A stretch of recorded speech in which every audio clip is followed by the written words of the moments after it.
Hello everybody, this is Joel and welcome to the No Nonsense. So, presenting you a new episode of Family Vlogging Bed. That was a terrible introduction, Joel.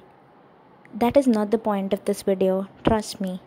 So basically, people have been making content with their entire family on YouTube for quite a long time while earning enough to support them all. They get to work in a stress-free environment for limited number of hours, and that too with their family. Sounds like a dream come true, right? Then what exactly is the problem with family vlogging? Family vlogging has ballooned on YouTube in the last 5 or so years. Parents and their children turn to the camera as they play, craft, bake, go on trips, or review toys.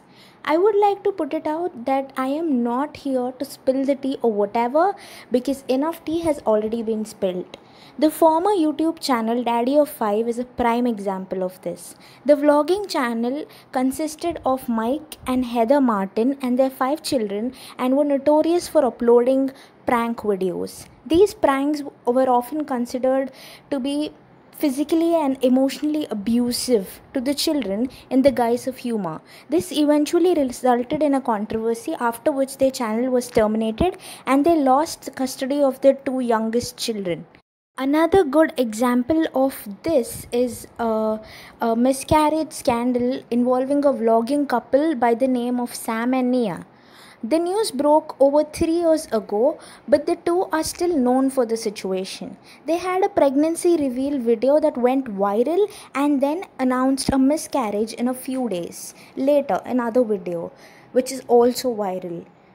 Many people strongly believe that the couple pretended to be pregnant and then have a miscarriage just for the clout on social media, even when the family never admitted to any falsified information. And maybe they are right. They did have that phase of their life, but monetizing the entire thing on YouTube literally puts you in the eye of critics and, for people to talk about you. On January 7, 2019, the Ace family's Austin McBroom received backlash for a video uploaded to his Snapchat that appeared to show him buying a young girl a phallic-shaped lollipop. I mean, he bought that girl a dick-shaped lollipop, and his reason was that she asked for it. You don't do things like that, please. So the child in the video is not Meg Broom's 2-year-old daughter Elle, who was 2 years back then. She appears regularly in videos along with his fiancée Catherine, but this girl in this context was an unidentified young girl believed to be related to Catherine.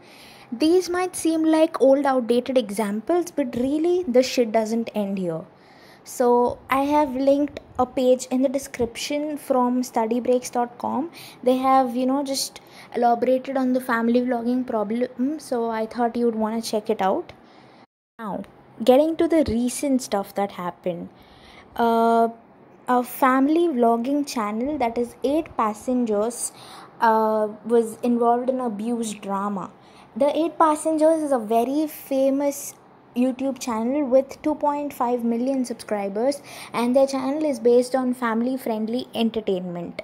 Ruby Frank is the mom who runs the channel, and viewers get to watch her life as a wife to Kevin and a mom to 6 children: Chad, Abby, Julie, Russell, Shari, and Eve. In the video, Ruby explained her oldest son Chad had not been allowed to sleep in his bedroom for 7 months after he played a prank on his younger brother.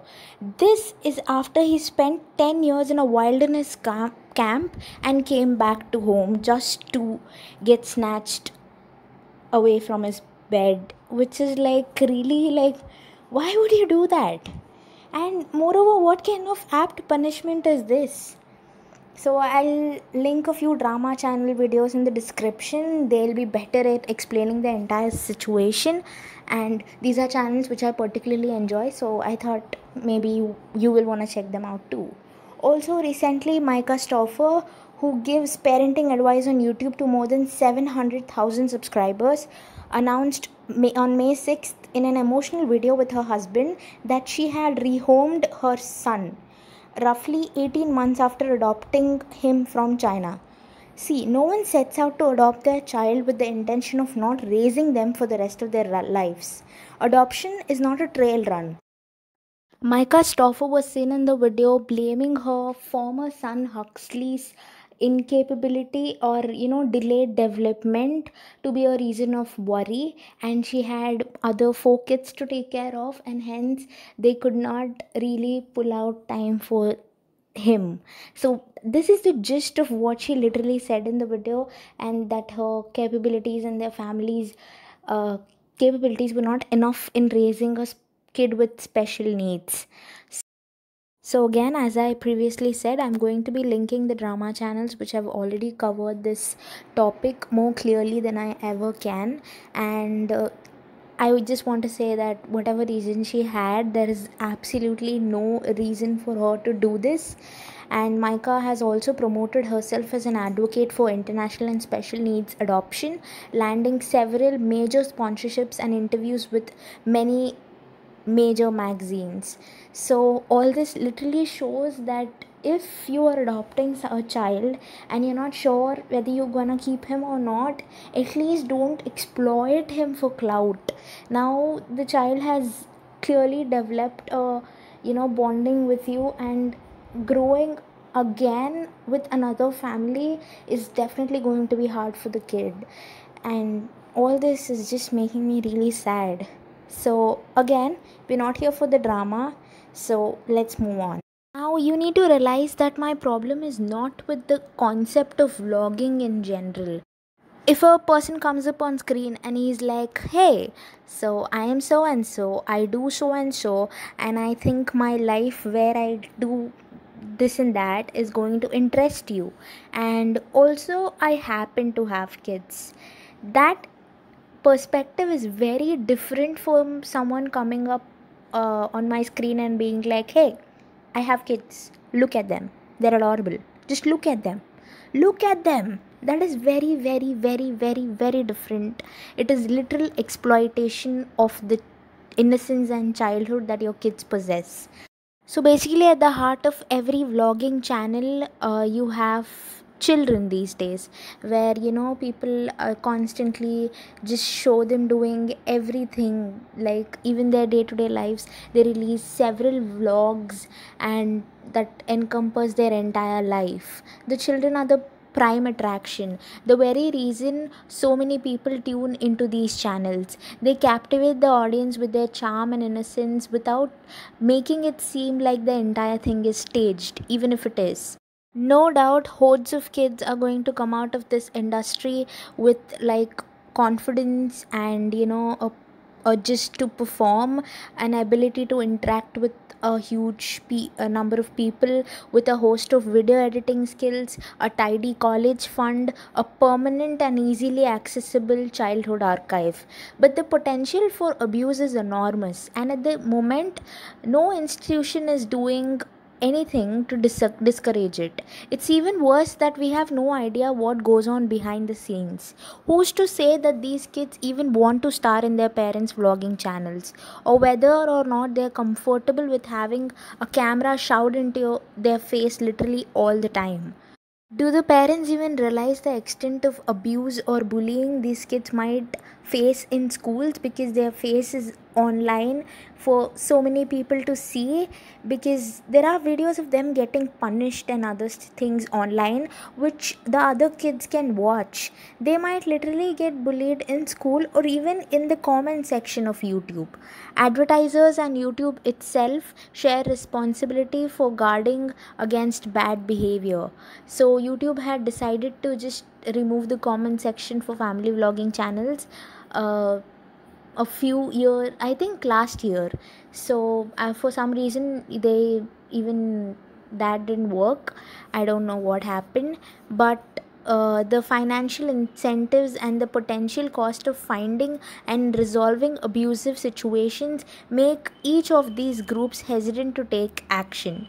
YouTube provides community guidelines for content creators and viewers, but while they specifically prohibit explicit material, violence, and copyright infringement, No mention is made of consent or compensation for people who appear in channels that they do not own.